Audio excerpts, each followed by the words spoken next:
ஒரு கப் சோறு அரிசிக்கு 2 கப் தண்ணீர் ஊற்ற வேண்டும் என்று படித்ததும் இங்கேதான். நாம சாப்பிட்ட குடிச்ச பாத்திரத்தை நாம் தான் கழுவி வைக்க வேண்டும் என்று படித்ததும் இங்கேதான். நாம சாப்பிட்ட குடிச்ச பாத்திரத்தை நாம் தான் கழுவி வைக்க வேண்டும் என்று படித்ததும் இங்கேதான்.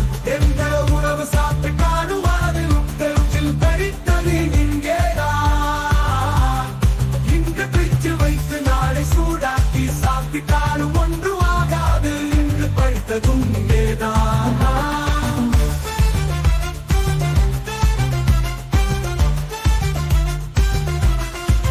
வாழ்க்கை சரியான நேரத்தில் அலாரம் வைத்து எழுந்திருக்கவும் உறங்கவும் படித்தது இங்கேதான். சத்தம் இல்லாமல் கதவை திறக்கவும் மூடவும் படித்தது இங்கேதான்.